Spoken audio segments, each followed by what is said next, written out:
이번 4차 대유행이 이 정부에서 방역 당국에서 잘못된 시그널을 국민들에게 주는 바람에 촉발됐다라는 비판들이 일고 있는데 야당에서는 그 비난의 화살을 지금 청와대로 조준을 하고 있는 것 같아요. 김호란 지금 뭐 그 방역 기획관에게 연일 이제 책임 추궁을 해야 된다라는 얘기를 하고 있는데 어떤 이유 때문인 건가요?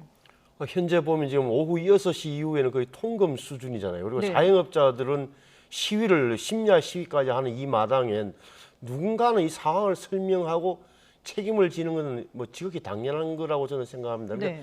김호란 방역기획관의 경우는 청와대에서 하는 역할이 진짜 뭡니까? 제가 볼 때는 중대본이라든지 질병관리청의 정보 같은 걸 모두 수집해서 예. 문재인 대통령이 보고하고 결심을 받아내는 게 방역기획관 역할 이지 않겠어요? 그러면은 또 되돌이켜보면 6월 말쯤에 7월 달 되면은 새 거리두기 방침이 시행됩니다라고 정부에서 말을 했고 또 백신 인센티브 준다 그랬고 네. 소비 진작 방안 내놓는다고 하다가 갑자기 7월 9일부터 아니다. 두 명 이상 만나면 안 됩니다라고 이 급선회하게 된 배경에 대해서 정부에서 한 번도 설명한 적이 없잖아요. 예. 국민들도 알아. 이게 무슨 변이가 많다는 걸 인정하는데 적어도 정부 정책이라는 게 전문가들이 있을 텐데 그래도 앞날을 못 내다보고 델타 변이까지 못 내다보고 왜 저렇게 며칠 만에 냉탕 온탕을 왔다 갔다 하는 이 혼란에 대해서는 누군가 책임을 져야 된다는 걸 보는데 네. 책임의 주체를 가만히 따져보니까 김호란 방역기획관 가능성이 높잖아요. 이거는 정부에서 주축이 돼서 했던 거고 또 대통령께서도 여러 차례에 걸쳐서 G7 갔다 오시고 K방역 성공을 말씀하셨죠. 또 경기 진작 방안을 계속 강조했던 거 보니까 네. 또 정의원 청장은 뒷이야기 들리는 게 이런 그 정부의 방침에 대해서 소극적이나마 반대 입장을 밝혀왔다는 게 의원적 흘려나오고 있고 이러니까 도대체 컨트롤 타워가 뭐냐 예. 이 방역에 예. 지도부가 지휘부가 어디냐 할 때 청와대 같다. 청와대에서는 김호란 그 방역기획관이나 또 의사 출신으로서의 국정상황실장은 이진석 국정상황실장이 책임을 지는 게 지극히 당연하다. 이게 야당의 주장이고 국민들도 지금 뭐 그게 동의하여 주고 있는 거죠.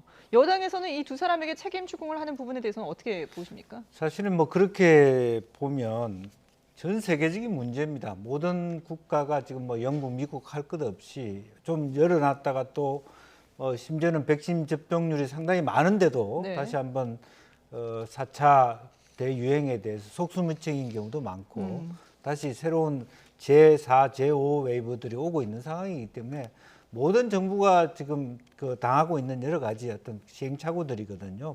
이제 그런 것들을 지금 현재 우리가 서로 힘을 합해서 이렇게 극복해 가는데 초점을 둬야 되지 니 탓 내 탓 하고 누구 책임론으로 몰아가는 것은 적절하지 않다고 보고 더군다나 뭐 김호란 기획관이 이제 청와대에 들어간 지도 얼마 안 됐잖아요. 네네. 그리고 실제적으로 보면 그럴 만한 이유를 다 알고 있지 않습니까? 여러 가지 경제라든지 자영업자의 어려움들이 있었기 때문에 실제적으로 그런 어려움을 반영하는 계획을 살 수밖에 없는 것이고 또 그런 상황에서 실제로 새로운 또 확진자들이 1,000명이 넘으니까 거기에 대한 또 브레이크를 걸 수밖에 없는 상황이 있습니다. 다만 우리가 뭐 미리 다 그런 것을 예측할 수 있다면 얼마나 좋겠습니까? 예. 예측하기 어려운 부분이고 좀 더 말하자면 정확하게 컨트롤 타워와 청와대의 어떤 혼선이 있다면 그런 지적은 이제 달게 받아야 되겠습니다만은 네. 다시 한번 말하자면 김호란 기획관이 말하자면 질병청의 요구를 왜곡시킨다든지 무시한다든지 이런 일들이 없어서 조금 더 혼선을 줄여나가는 노력은 해야 될 거라고 보여집니다. 아니 이제 네.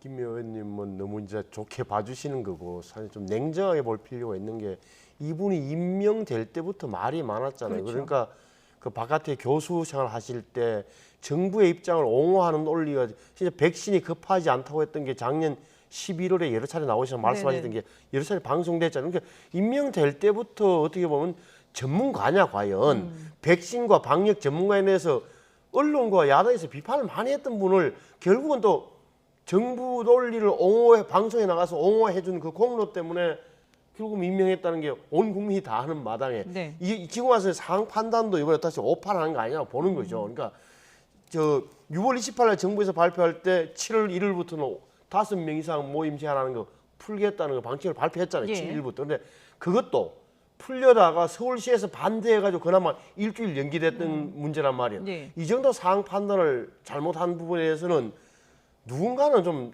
진짜 설명도 해야 되고 책임을 지는 게 저는 지극히 당연하다고 지금 당연한데 지금 이 정부가 하는 봐서는 또 누구도 책임지지 않을 것이 또한 너무 뚜렷해 보여서 예. 참 책임 문제에 있어서만큼은 참 되게 국민들의 마음과 계속 멀어지고 있다고 저는 봐요. 예. 책임을 지는 것은 좋은데 이게 그러면은 과연 그 책임이 방역 기획관이 져야 되는 것이냐라는 부분에 대해서 논란이 있을 수는 있는데 말씀하신 것처럼 사실 이 방역 기획관이 과연 뭐 하는 자리냐 이게 애초부터 논란이 됐던 부분이거든요. 네. 그러니까 청와대에서는 컨트롤 타워가 아니기 때문에 이 김우란 그 기획관에게 책임을 물을 수 없다라는 입장인데 그럼 도대체 이 기획관은 어떤 역할을 하는 건가요? 아무래도 이제 전체적으로 질병청이 갖고 있는 그 캐패시티리 할까요? 역량이 사실 협소하지 않습니까? 사실은. 그렇기 때문에 하나하나 여러 가지 어떤 뭐 질병 통계라든지 이거 작성하기도 힘들 수 있기 때문에 여러 가지 행정적인 문제라든지 다른 의견들을 조율할 수 있는 역할들을 다 맡아 하기에는 상당히 역부족인 부분이 있는 것이죠. 백신 수급의 문제라든지 그 전체를 다 질병청이 책임질 수도 없는 상황이 예. 됩니다. 그래서 그런 측면에서의 가교의 문제가 있을 수 있다고 보여집니다. 그래서 질병청이라고 아직까지 우리나라의 관료사회라고 하는 것이 사실은 아무리 컨트롤 타워라 하더라도 네.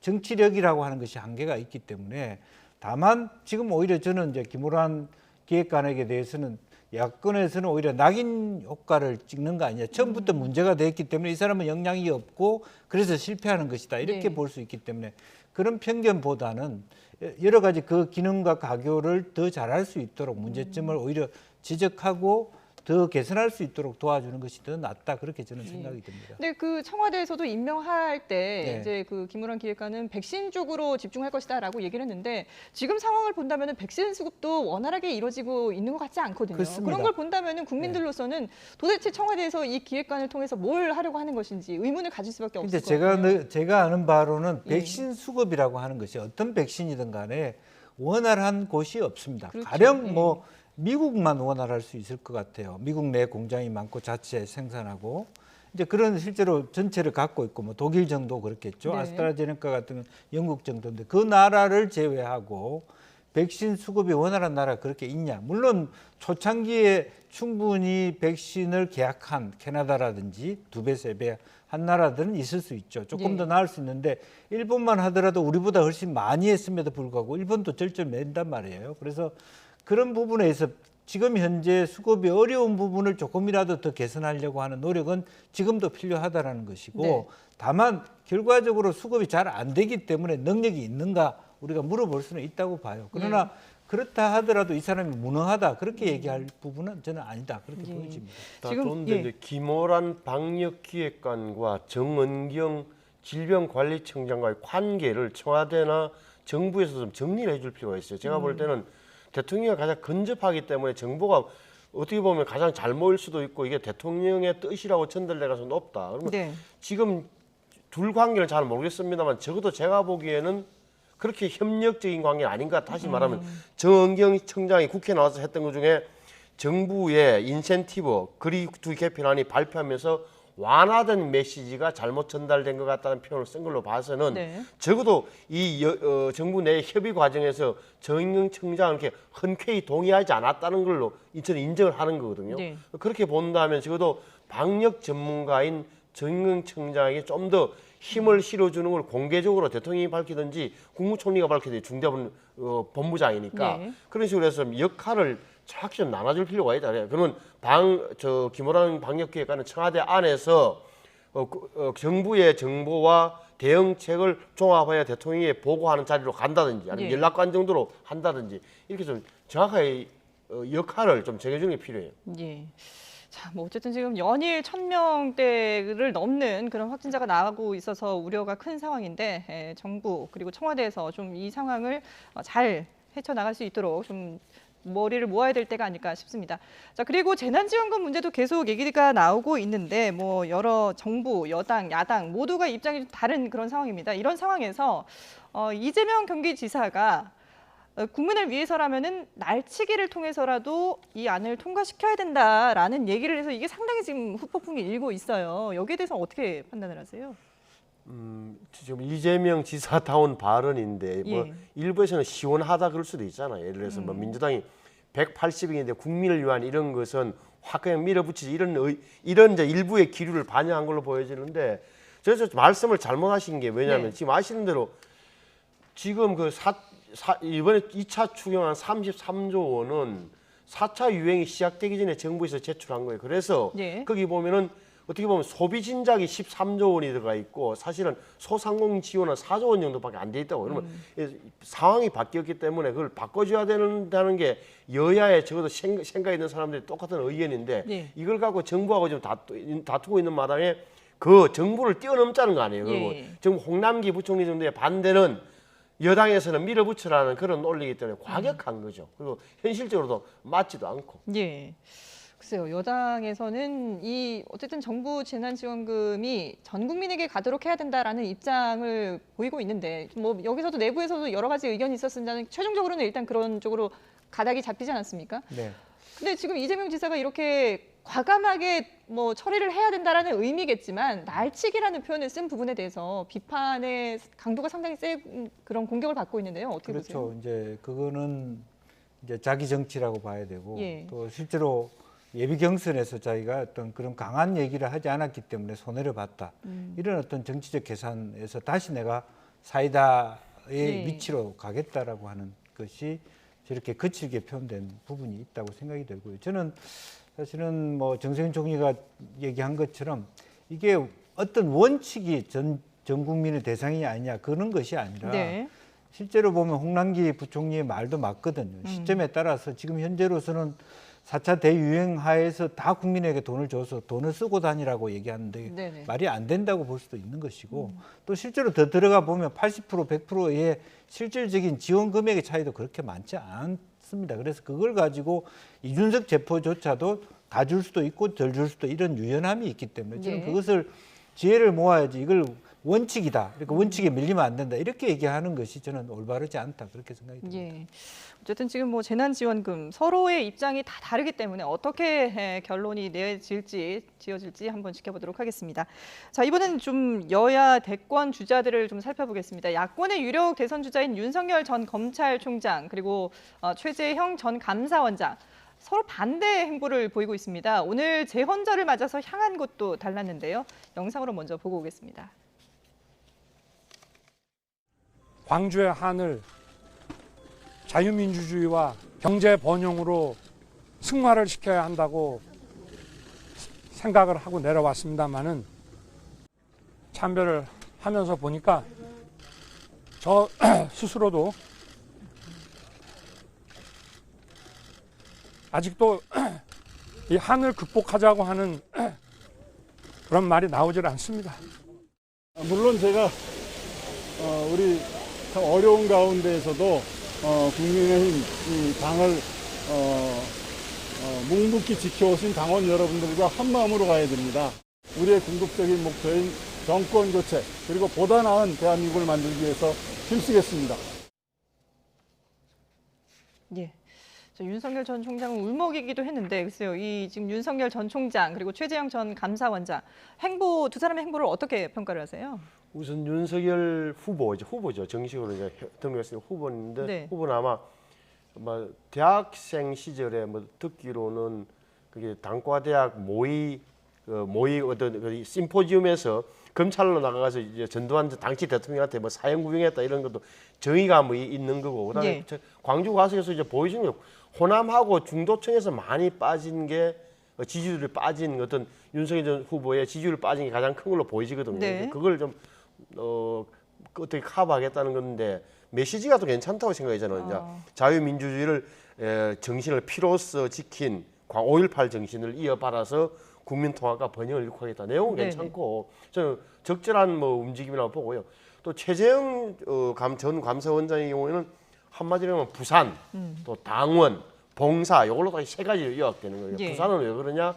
본인 고향이 아시는 대로 태어난 데가 진해잖아요. 진해. 예. PK 지역이고 하나 또 당원들과의 관계를 강조한다는 것은 입당한 지 얼마 안 됐지만 나는 정당 정치를 지향한다. 이렇게 밖에 있는 윤석열 전 후보와는 좀 다른 행보를 보여주는 거고 예. 봉사 부분은 아시는 대로 자신이 굉장히 도덕성을 강조하는 거잖아요. 그리고 같이 동행한 김미애 의원도 아시는 대로 딸과 조카를 입양한 그런 딸을 입양한 그런 경험이 있으니까 자연스럽게 또 최재형 전 감사원장도 아들 2명을 예. 또 입양했던 그런 그 기억도 되살리고 이런 여러 가지가 있는 거죠. 예. 대조적이지만 두 사람의 특성을 잘 보여주는 그런 행보라고 보이죠. 근데 지금 윤석열 전 총장 같은 경우에는 대선 출마를 선언한 이후로 지지율이 자꾸 이제 떨어지고 있는 상황이고 최재형 전 감사원장은 오히려 지금 일부 여론조사에서는 홍준표 의원보다도 더 지지율이 높게 나오기도 하거든요. 네. 이 두 사람의 어떤 최근의 지지율 추이라든지 이런 걸 본다면 앞으로의 행보를 어떻게 좀 예상해 볼 수 있을까요? 글쎄요, 이제 윤 총장은 여러 가지 근데 첫건이었던 이동훈 전 논설위원의 문제, 또 가족의 문제 이런 예. 것들 때문에 조금 초기에 이제 지지율에 부침이 있어 보입니다.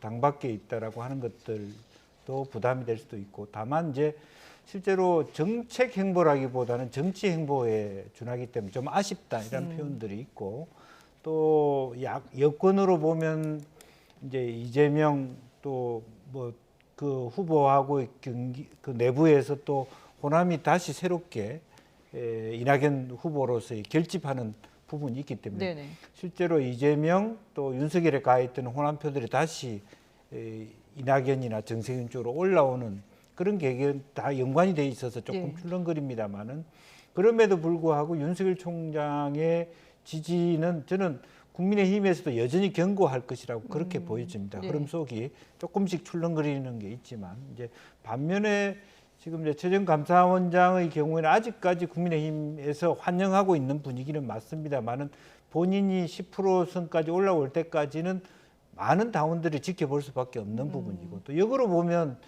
심하게는 오히려 직전까지 감사원장이었던 아주 중립적인 측면이 있는 분이 뭐 사퇴하고 17일 만에 입당해서 당원 동지 여러분 이렇게 네. 당원들하고 스킨십 하는 것이 오히려 국민의힘이나 또 본인에게도 부담이 되는 경우도 저는 분명히 있을 수 있겠다. 오히려 왜냐하면 월선 원전과 관련돼 있어서 이 정부가 갖고 있는 여러 가지 리스크들을 상쇄시켜 버리는 이제 공격하기 어려운 부분들이 있기 때문에 네네. 여전히 실제적으로 윤석열의 대체제까지는 아직까지 두고 봐야 되는 시점이다, 그렇게 보여집니다. 예. 지금 뭐 야권에는 워낙에 지금 후보들이 많이 나와 있기 때문에 앞으로 또 검증 과정에서 뭐 지지율이 얼마든지 출렁일 수 있는 그런 변수가 남아 있는 것 같습니다. 자, 그런가 하면 민주당은 예비 경선을 거치면서 유력 주자들의 공방이 가열되고 있습니다. 주요 발언 한번 들어보시죠.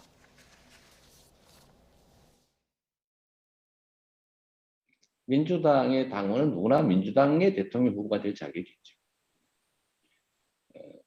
그런데 그 중에서 피를 따진다, 그 혈통, 뭐 그런 느낌, 그거는 좀 현대 민주주의에 좀 안 맞는다 이런 생각이 좀 듭니다. 개혁을 뒷받침하는 똘똘한 법 하나, 이게 참 아쉬웠다. 그래서 답답하다. 그래서 지지층과 또 민심 이반이 생겼던 것이고요. 또 그게 재보궐선거의 그 참패라는 성적표가 아닌가 하는. 검증은 사실에 입각해서 해야 되는 것이고, 네거티브는 사실의 근거가 없는 거 가지고 흠잡는 것입니다. 지지도가 조금 오른다고 며칠 가기도 전에 흠부터 잡는 것, 이 풍토 바람직하지 않습니다. 그렇게 해가지고 좋은 지도자가 나오겠습니까? 네, 3명의 예비 후보들의 발언 들어보셨는데, 뭐 앞서 이제 날치기 발언도 그랬습니다만은 이재명 경기지사 같은 경우는 이제 본인도 스스로 다시 사이다 발언을 하겠다라고 얘기를 한 이후에, 네. 글쎄요, 뭐 어떤 직원들이 계속해서 앞으로 나올지는 지켜봐야 되겠습니다만은 이런 그 전략이 기존의 전략처럼 이렇게 좀 긍정적으로 작용을 할까요? 아니면 오히려 좀 본인에게 악재로 작용을 할까요?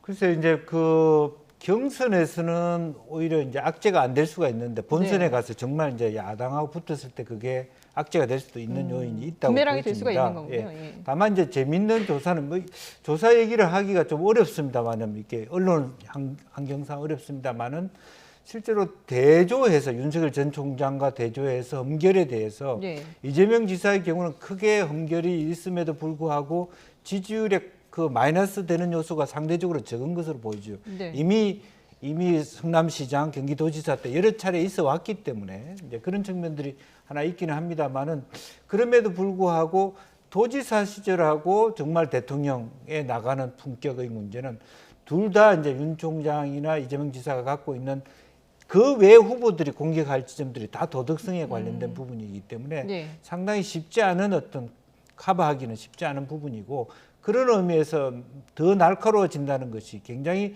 단기적인 효과는 있을지 모르지만 네. 장기적으로 보면 상당히 더 어려움을 자초할 수 있는 그런 어떤 그 영역도 분명히 있다, 잠재되어 있다 그렇게 보여집니다. 예. 그러니까 사이다 발언을 하더라도 어느 정도 선을 지키면서 본인이 네, 이게 좀 그렇죠. 관리를 할 필요가 있다라고 네. 볼 수 있을 텐데요. 근데 지금 이재명 지사 같은 경우에는 뭐 물론 이제 지지율이 좀 오르고 내리고 합니다만은 그래도 어쨌든 여권에서는 1위를 달리고 있습니다. 근데 지금 이낙연 전 총리가 아주 강력하게 지금 경쟁 후보로 떠올랐거든요. 어떻게 보세요? 이 지금 상황을? 우선 핵심은 그러니까 이낙연 후보가 얼마 정도 쫓아갔느냐 네. 우리는 모르지만 이게 여론조사 이런 걸 모르기 때문에 쫓아갈 수 있겠느냐는 게 핵심인데 유심히 보셔야 하는데 뭐 이런 거죠. 이낙연 후보 입장에서는 뭘 공략하냐면 지금까지는 정권 재창출을 위해서는 마음에 안 들어도 이재명 지사를 후보를 지지하던 민주당 내 핵심 그룹들한테 핵심 지지자들한테서 저 이재명 후보 말고도 나 이낙연으로도 정권 재창출이 가능합니다라는 것만 만약에 각인시킨다면 네. 굉장히 성공한다고 보고 있는 거죠. 그러니까 그 점이 가장 중요하고 두 번째로는 이제 2위 싸움을 하잖아요. 그러게요. 그러니까 왜냐면 추미애 후보나 정세균 후보나 전부 다 지금 이낙연 후보를 어떻게 보면 이겨내고 2위에 가야 나중에 결선 투표 올라갈 가능성이 높기 때문에 예. 그런 거고 또 하나 유시민 바이럴 께서 지금 문재인 대통령의 지지율이 의외로 많이 유지되는 거예요. 그렇죠. 이 유지되는 예. 이유는 뭐냐? 사실은 또 민주당의 이거 경선이 갖고 오는 컨벤션 효과가 고스란히 대통령에 전이된 측면도 있어요. 뭐냐면은 민주당을 지지하는 당원들이 적어도 몇백만 정도는 적어도 관심을 기울이고 적극적으로 응답해주기 때문이라고 네네. 저는 보는 거거든요. 여러분, 대통령의 지지율이 높게 된다면 사실 정확하게 말하면 다들 대통령 눈치를 볼 수밖에 없어요. 후보들이. 예. 그럴 경우에는 언젠가는 지금 대통령이 말 안 하지만 문재인 대통령의 뜻이 뭐냐, 문심이 뭐냐는 그런 여러 가지 추론이 나오고 상상이 가미되면서 움직임을 보려고 그러고 예. 대통령의 문심이 굉장히 결정적인 역할을 할 국면이 또 올 것 같아요. 그 국면은 언제쯤 그럼 온다고 보세요? 만일에 이게 연기되면 예를 들어서 예, 경선 그게 연기가 되면? 예, 9말 이때 아니겠어요? 그러다면 그쯤 되면은 정말 문심이 뭐냐, 그 문심의 지표는 뭐냐, 예. 뭐 청와대에서는 말 안 하겠지만 예. 전부 다 그렇게 쳐다보지 않겠어요? 그렇군요. 뭐 문재인 대통령은 공정해야 된다라고 이번 그 경선에도 전혀 영향을 미치지 않겠다라고 얘기를 했습니다만은 결국은 대통령의 마음이 심증이 어디로 가 있느냐가 중요한 결과가 될 것이다라고 예상을 해주셨습니다. 네, 지금까지 김형주 전 민주당 의원 그리고 신성범 전 새누리당 의원 두 분과 함께했습니다. 잘 들었습니다.